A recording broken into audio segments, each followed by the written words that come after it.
Setelah kejadian itu, kami sekeluarga memutuskan untuk menutup mata batin Mia dan bersama-sama selalu mengawasi Mia kemanapun ia pergi. Hingga dalam beberapa waktu lama, sudah tak terdengar lagi tingkah Mia yang aneh-aneh seperti sebelum-sebelumnya. Beberapa tahun telah berlalu, hingga saat itu adikku sudah duduk di bangku SMP sementara aku sudah SMA dan sudah punya adik perempuan lagi. Kala itu Sabtu dan sekolahku libur setiap hari Sabtu sedangkan kedua adikku tidak libur. Aku di rumah seorang diri seperti biasanya karena ayah ibuku kerja dan adik-adikku sekolah. Tiba-tiba saja, ayahku membawa adikku Mia kembali pulang ke rumah. Kulihat dari raut wajahnya sudah memucat, dan begitu kusentuh keningnya ternyata dia demam tinggi. "Mia kenapa ya?" tanyaku bingung. "Mia pingsan. Kamu jagain adek dulu ya Sa. Ayah masih kerja ini," kata ayahku lalu pergi lagi ke kantor. Aku segera membantu membaringkannya di kamar lalu menyelimuti dan mengkompres dahinya. Adikku Mia kulihat sudah keringetan basah kuyup di sekujur kaos olahraganya dan rambutnya terlihat amat lepek. Aku yang saat itu sedang menjaga di sebelahnya, tiba-tiba adikku menunjuk sesuatu ke arah depan pintu rumah ini. "Kamu kenapa?" tanyaku lalu mataku ikut menatap apa yang ditunjuk adikku barusan. "Tutup pintunya Mbak." "Gak ah. Biarin aja kebuka, biar terang," jawabku enteng sambil menonton acara TV. "Udah toh cepet tutup." "Is, tutup pintunya Lombak," paksa adikku dengan suara yang lumayan mengejutkanku. "Kamu aja sana tutup sendiri. Kok nyuruh-nyuruh aku loh?" Jawabku ketus. Dia memakiku barusan. Aku marah jadinya karena dia tidak sopan kepadaku karena aku lebih tua darinya. "Is tuh kan Mbak."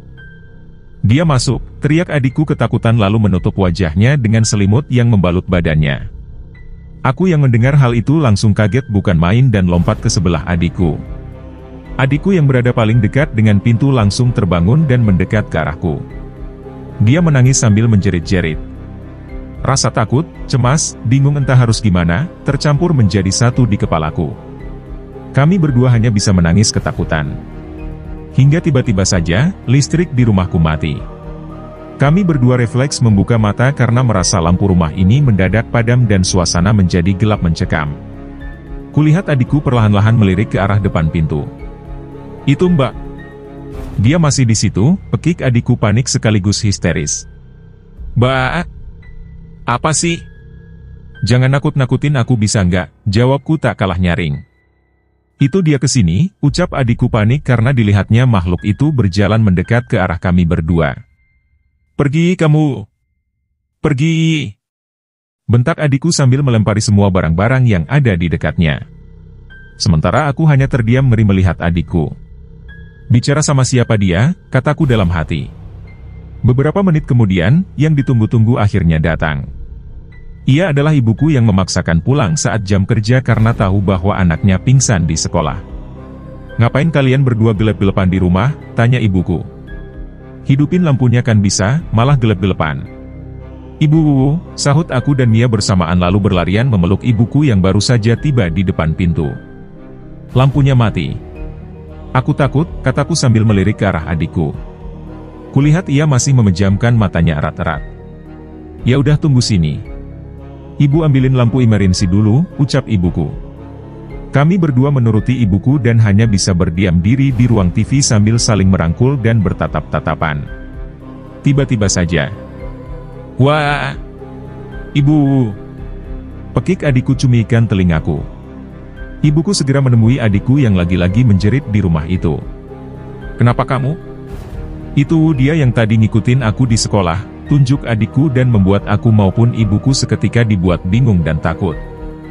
"Allahu Akbar! Allahu Akbar!" Ibuku berlarian memegangi adikku yang sudah histeris. Hingga salah seorang tetangga sebelah rumahku datang ke rumah. Dari situ berita tentang adikku indigo tersebar luas di masyarakat.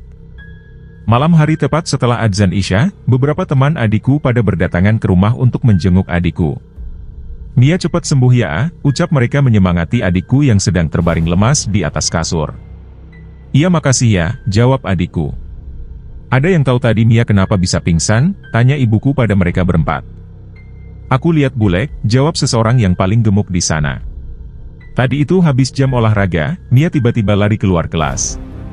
Tapi dia malah nabrak tembok terus pingsan bulek. Jelas temannya yang kutahu namanya Ana. "Kamu kenapa lari-lari di sekolah, Mia?" "Udah tahu bahaya masih aja dilakuin," tegur ibuku. "Aku didatengin makhluk itu lagi, Bu." "Ya aku takutlah soalnya dia ngejerin aku terus dari pas di lapangan itu.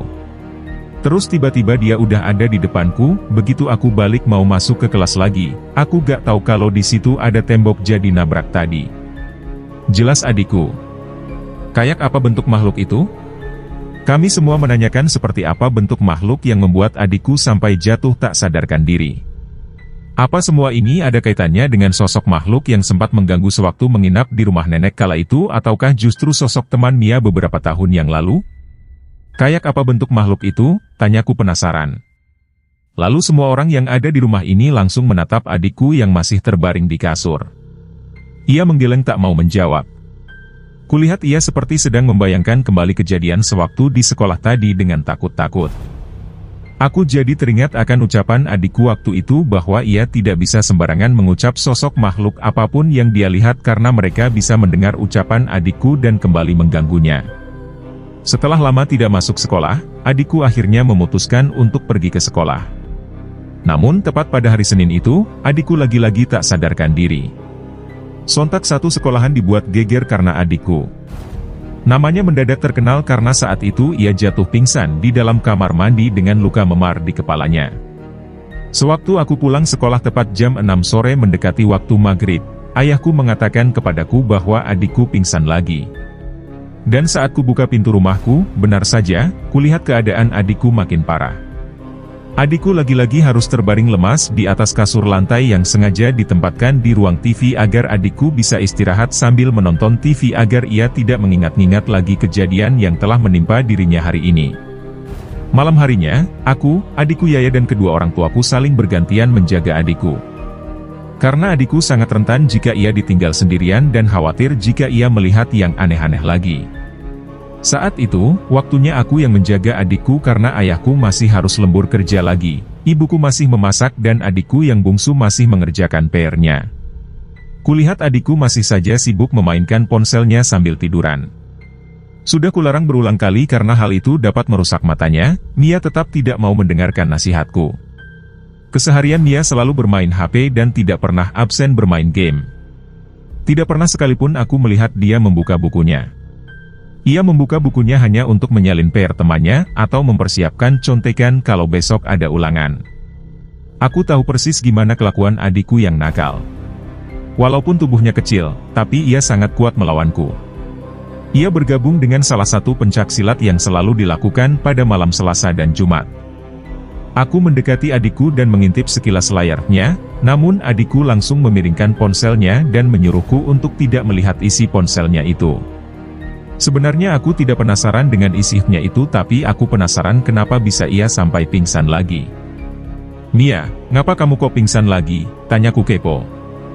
"Ya karena sakit lah." "Halah bohong. Kamu lihat makhluk itu lagi ya?" Adikku melirikku dengan tatapan tak suka. Ia tak acuh dan kembali menatap layar pipih di genggaman tangannya. "Sial nih anak," kataku kesal dalam hati. Langsung saja kuambil ponsel miliknya. Mia langsung meneriakiku dan berusaha mengambil ponselnya dariku. "Balikin lombak," pekik Mia hingga membuat ibuku di dapur marah-marah karena berisik. "Ceritain dulu kamu kenapa bisa pingsan." "Ya balikin dulu lah." Enggak. Cerita dulu baru ku balikin." Akhirnya adikku menceritakan semua kejadian yang menimpanya sewaktu ia kembali ke sekolah. Kejadian itu terjadi tepat di toilet sekolah Mia. Konon yang ku tahu, toilet yang dimaksud Mia adalah toilet paling ujung dari sekolah itu yang berdekatan dengan sebuah gereja dan di belakangnya ada sungai yang tertutup semak-semak dan pepohonan lebat. Jadi ceritanya seperti ini. Aku akan menceritakan kronologis kejadian adikku kali ini. Setelah diceritakan, rasanya aku seperti membayangkan kejadian horor itu tepat di depan mataku. Adikku beristirahat di rumah selama beberapa hari sampai ia merasa sedikit baikan. Kala itu hari Senin, adikku kembali masuk sekolah namun masih dengan pengawasan guru karena khawatir jika ia pingsan lagi. Adikku diperbolehkan tidak mengikuti upacara bendera dan tiduran di ruang UKS. Dan sewaktu upacara bendera telah usai, ia pun kembali masuk ke kelas untuk mengejar beberapa pelajaran yang sempat tertinggal. Walaupun sebenarnya adikku tidak peduli soal pelajaran, tapi karena desakan kedua orang tuaku, akhirnya ia mau berangkat sekolah. Ia berjalan di sepanjang koridor sekolah menuju ruang kelas 7 IPA 2. Di sepanjang jalan, semua anak-anak di sana menatap adikku dan seolah-olah adikku menjadi sorotan semua orang. Tampaknya karena kejadian itu, adikku mendadak terkenal detik itu juga. Bahkan beberapa siswi perempuan mendekati adikku dan meminta untuk dilihatkan apakah ada hantu di sekolah ini atau apa ada hantu yang mengikuti mereka. Adikku kebingungan, kenapa mereka bisa tahu bahwa dirinya indigo? Ia sama sekali tidak menyahuti ucapan mereka namun hanya berjalan lurus menuju ruang kelasnya. Otaknya memacu keras memikirkan hal itu. Hingga akhirnya ia tersadar bahwa teman-temannya yang menjenguknya waktu itulah yang membeberkan kepada semua orang. Ia ingat benar waktu malam itu, ia mengungkapkan tentang sosok makhluk yang mengejarnya. Ia pun masuk ke dalam kelas dengan perasaan kesal karena teman-temannya, ember, ke semua orang. Pelajaran kala itu yang adikku rasakan amat memusingkan. Seorang ibu guru terus-menerus menjelaskan pelajaran matematika yang sangat dibenci adikku. Mia yang duduk di bangku paling belakang seperti biasa, tidak mendengarkan pelajaran siang itu sama sekali. Kepalanya pusing dan ia hanya menengok keluar jendela kelas. Adikku juga mengaku bahwa duduk di bangku paling belakang merupakan hal paling menyenangkan baginya karena bisa tertidur. Sudah kebiasaan jika Mia tertidur di kelas, selain karena ia sering begadang, ia juga sering pulang pagi karena latihan pencaksilat tersebut. Hal lain yang menyenangkan ketika ia duduk di bangku belakang, ia juga bisa leluasa mencontek di bawah laci. Namun jika pengawasnya galak, Mia langsung izin ke toilet untuk membuka contekan. Beberapa saat kemudian, sesi mata pelajaran berganti. Guru yang mengajar waktu itu mengadakan kuis dadakan dan adikku tidak belajar. Dengan cepat ia memfoto semua soal kuis tersebut dan ia pun mohon izin ke toilet untuk melancarkan aksinya. Ia menyembunyikan HP di balik roknya. Mia berjalan seorang diri di tengah koridor yang sepi. Alih-alih ia berjalan menuju toilet guru karena toilet itulah yang paling nyaman dan bersih. Namun adikku berjalan ke arah yang berlawanan begitu melihat sesuatu di depan sana. Ia melihat temannya yang bernama Ana berjalan di tengah lapangan tak seperti biasanya. Adikku mengaku melihat Ana berjalan seperti orang kesetrum. Dia berjalan terus dan tampaknya mengarah ke toilet putri yang terletak paling ujung, yang di sebelahnya ada jalan tebusan menuju gereja. Mia menatapnya lekat-lekat dan memperhatikan tingkah aneh Ana saat itu. Kenapa ia berjalan seperti orang kesetrum yang terus-terusan gemetaran? Ia mengikuti Ana pelan-pelan karena khawatir kalau Ana kala itu lagi sakit. Langkah Mia semakin cepat mengikuti pergerakan Ana yang juga semakin cepat. Tiba-tiba saja, pandangan adikku sedikit buyar kala itu. Dan seperti biasa, jika mata batinnya terbuka, sontak pemandangan siang itu berubah mendadak menggelap seolah-olah maghrib. Adikku mengucek-ngucek kedua matanya yang saat itu melihat di tubuh Ana sedang ketempelan sesosok makhluk yang mengganggunya waktu itu. "Ana!" teriak adikku kuat-kuat hingga mengagetkan beberapa kelas yang ia lewati. Namun terlambat. Ana sudah masuk ke dalam toilet. Mau gak mau Mia harus masuk ke sana. Ia khawatir jika Ana kenapa-napa di dalam toilet yang sudah lama tak dibersihkan. Lampu toilet itu terkadang suka tiba-tiba putus dan airnya juga kerap kali mati. Beberapa kusen pintu juga sudah rusak dan tampak banyak jejak kaki kotor yang berceceran di sana namun tidak ada yang mau membersihkan. Mia mempercepat langkahnya masuk ke dalam toilet perempuan di ujung sana karena Ana sudah lebih dulu masuk ke dalam perangkap sosok makhluk yang menempeli tubuhnya. Mia sangat yakin hal itu bahwa makhluk itu menjebaknya. Sesaat ia masuk, Mia merasakan di dalam toilet itu amat sepi.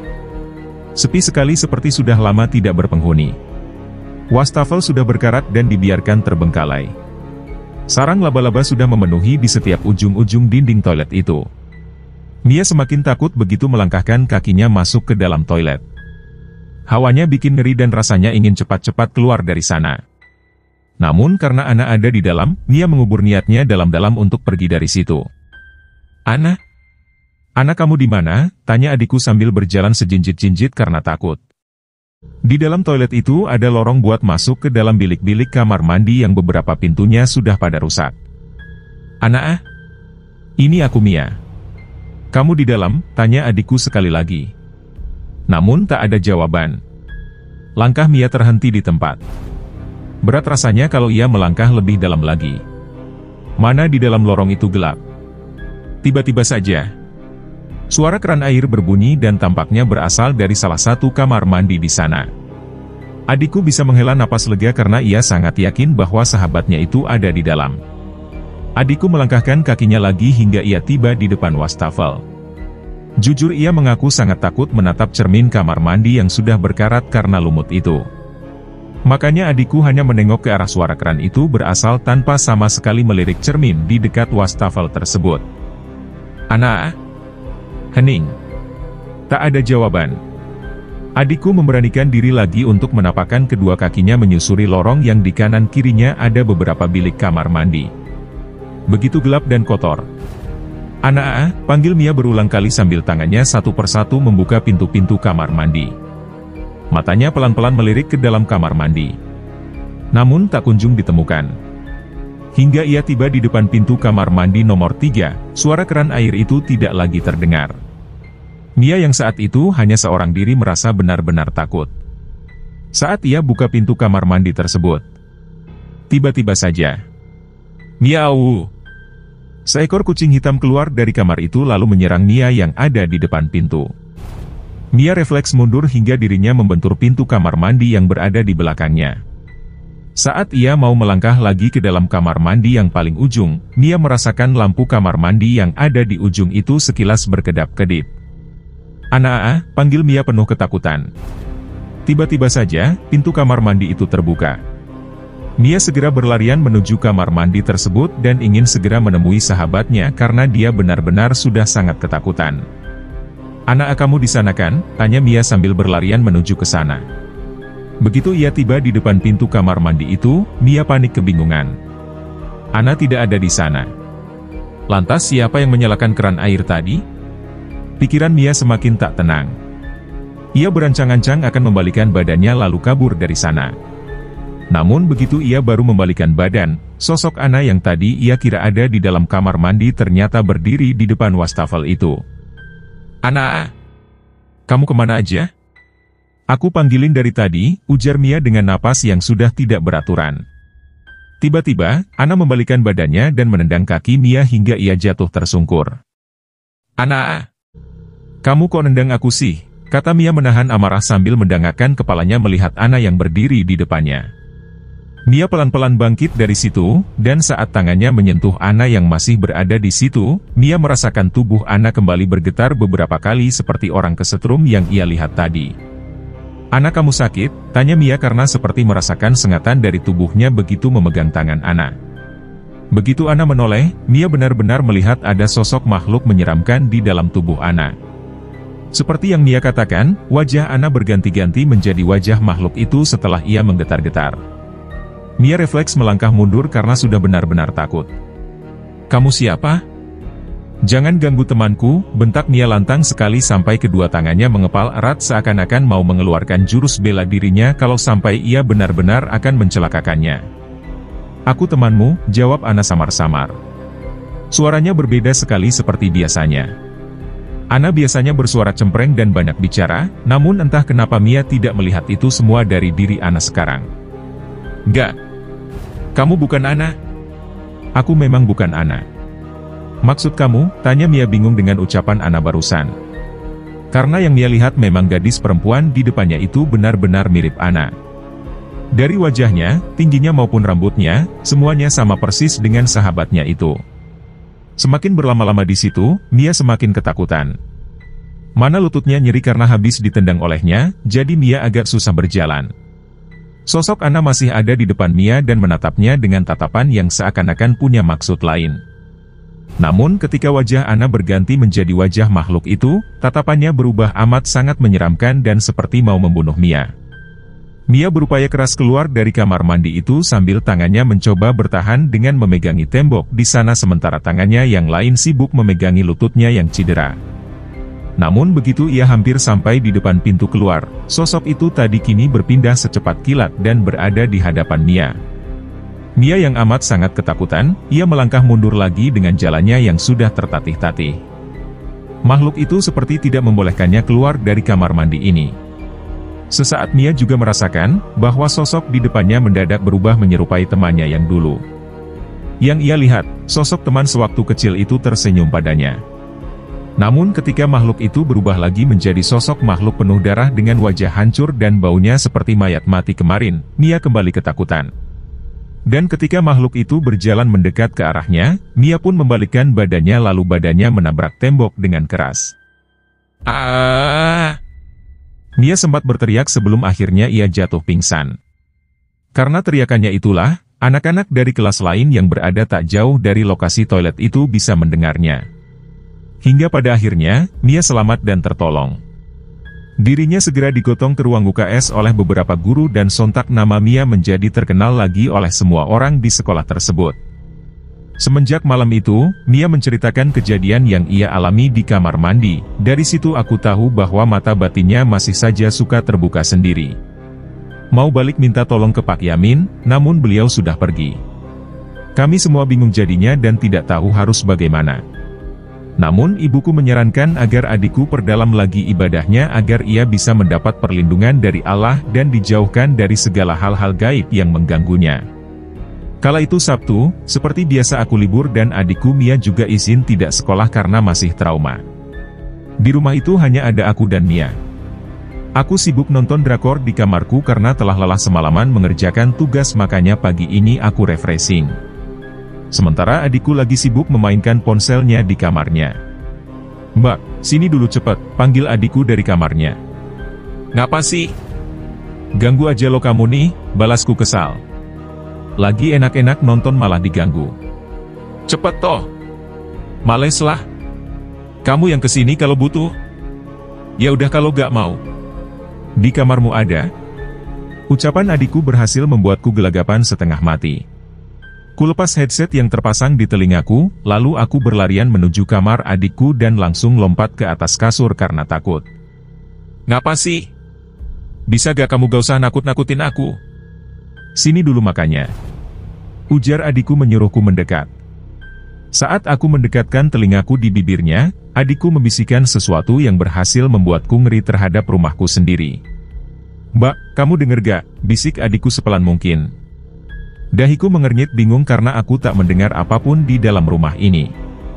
"Dengar apa?" balasku semakin mengecilkan suaraku. "Dengar suara orang nangis." "Gak ada apa-apa di sini."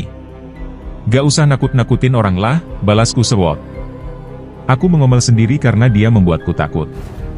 Kemudian aku turun dari kasur dan berniat akan kembali ke dalam kamarku untuk melanjutkan rutinitasku kala itu. "Tuh Mbak, kamu dengarkan." "Aish," umpatku kesal. "Dengar apaan sih? Aku gak dengar apa-apa loh. Gak ada apa-apa di sini." "Kalau mau takut ya sendiri aja, gak usah ajak-ajak aku lah," protesku sambil mengomel-ngomel di tempat. Mbak. Apa lagi?" Itu suaranya kayak dari rumah Bulek Endang. "Mbak, coba kamu intip rumah sebelah. Kali aja yang nangis itu Bulek. Maleslah kalau sendiri, ya temenin akulah." Akhirnya kami berdua pun memutuskan untuk pergi ke rumah sebelah. Kami berdua mengintip ke dalam rumahnya dan saat kami lihat semuanya kosong. Motor di rumahnya juga tidak ada menandakan bahwa orang di rumah itu sedang pergi. Aku membelakangi adikku, dan kami bersama-sama mengintip ke dalam rumah itu. Lampunya dimatikan dan cahaya matahari yang masuk hanya sedikit sehingga nuansa di dalam rumah itu lumayan gelap. Aku pandangi seisi rumah itu, namun aku tidak bisa melihat dan mendengar apapun di sana. Sementara adikku masih saja penasaran dan mengintip karena suara tangisan itu masih terdengar. Beberapa saat kemudian, adikku menarik tanganku untuk menuju ke jendela kamar depan di rumah itu.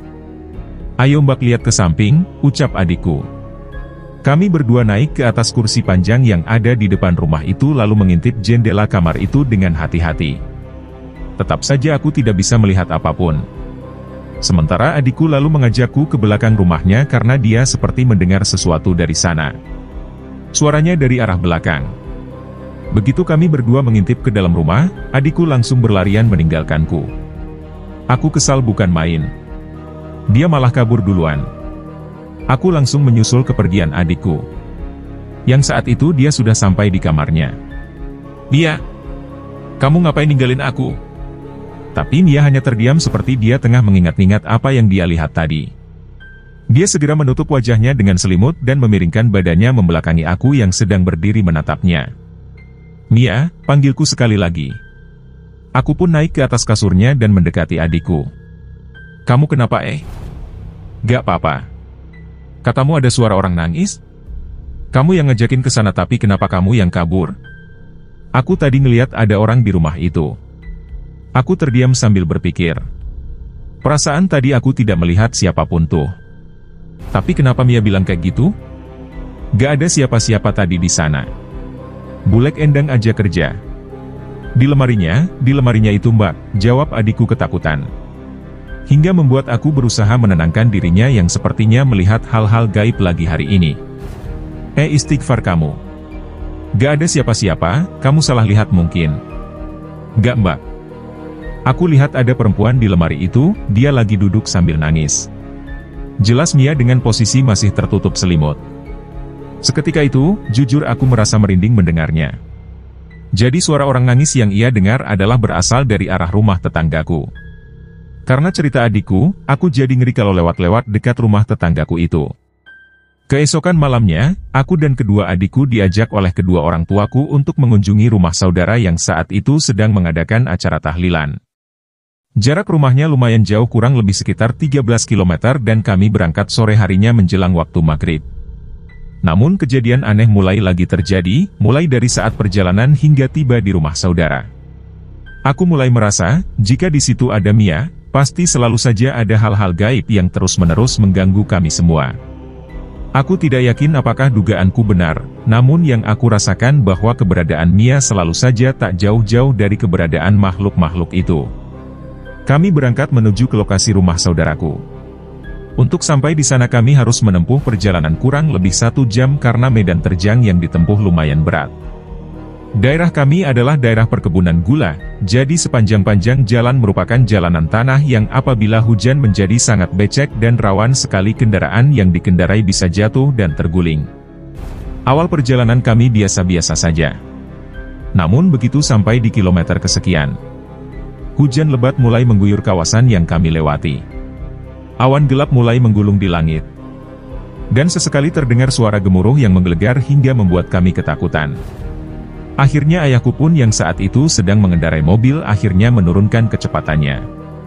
Kulihat jam di tanganku sudah hampir memasuki waktu maghrib. Padahal perkiraan kami akan sampai di lokasi sebelum maghrib. Namun nyatanya, setengah perjalanan pun belum ada. Suasana kala itu mulai menggelap.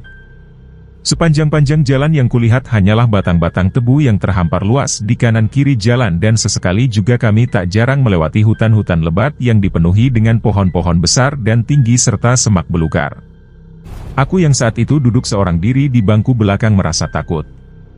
Terpaksa aku hanya melihat ke depan tanpa menengok ke kanan dan kiri jendela mobil karena di sana tidak ada pencahayaan lampu jalan sama sekali. Sesekali kulirik Mia yang berada di dekat jendela kiri mobil, ia hanya menunduk dan menutup matanya dengan kedua tangannya. Aku merasa penasaran ada apa dengan dia. Tapi aku tahan untuk tidak bertanya karena aku takut jika ia bilang yang aneh-aneh lagi. Hingga tiba saatnya, hari sudah beranjak malam dan suasana di sekitar amat sangat gelap.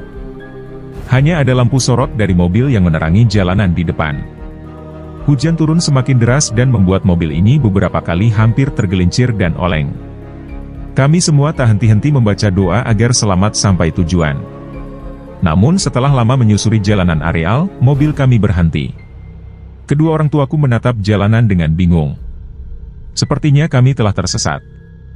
Tapi yang anehnya, ayahku merasa bahwa rute yang dia ikuti sudah benar seperti biasanya dan ibuku juga merasakan hal yang sama. "Yah, kok di depan udah jembatan?" tanya ibuku heran. Soalnya jembatan layang yang ada di depan bukan jalan menuju rumah saudaraku.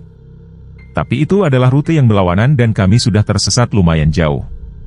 "Oh iya ya, loh Bu, salah jalan kita," jawab ayahku tambah bingung. "Perasaan jalannya udah bener kok."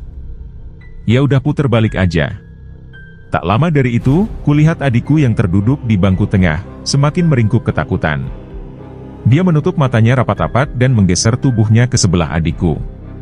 Aku yang berada di belakang seorang diri semakin takut dan kurasakan hawa ngeri mulai menjalar di leherku. Kamu kenapa Mia? Tanyaku penasaran sekaligus takut. Telunjuk Mia tergerak menunjuk kaca jendela sebelah kiri pintu mobil. Ya cepat putar balik. Kamu kenapa? Tanya kami semua kebingungan. Itu ada yang gedor-gedor kaca mobil. Allahu Akbar. Istighfar Mia, ayo bacaan semua. Situasi semakin mencekam selama perjalanan menuju rumah saudaraku. Ditambah menyusuri jalanan licin, maka kami tidak bisa mengebut. Khawatir jika ngebut, mobil kami akan keplatar dan tambah susah karena sulit meminta pertolongan di jalanan sepi mencekam seperti itu. Adikku tak henti-hentinya menangis. Dia mengatakan bahwa ada dua sosok makhluk menyerupai anak kecil dengan muka hancur lebur itu masih menempel di pintu mobil sambil menggedor-gedor kaca mobil di mana Mia berada. Kami semua sudah menenangkan Mia namun ia masih saja histeris ketakutan. Kami bingung harus gimana. Hingga tangisan Mia di dalam mobil itu membuat ayahku kesal. Mia, bisa diam gak kamu? Bentak ayahku sambil menengok ke arah Mia yang berada di belakangnya. Udah, ayah jangan marah, kata ibuku menenangkan. Ayah paling gak suka, kamu nangis kayak gini Mia. Bikin ayah gak konsen nyetir. Jangan buat ayah marah. Nanti kita kenapa-kenapa di jalan. Ayah. Lihat depan, sambar ibuku karena di depan ada truk. Secepat kilat, ayahku segera menepikan mobil dan menurunkan kecepatan. Tiba-tiba. Brua. Allahu Akbar, ucap kami semua di dalam mobil karena kaget. Ternyata ada seekor monyet hutan jatuh ke depan kaca mobil. Ayahku segera mengklakson mobil dan monyet itu langsung pergi masuk kembali ke dalam hutan. Kulirik sekali lagi Mia yang masih histeris, matanya justru menatap aneh sosok monyet itu.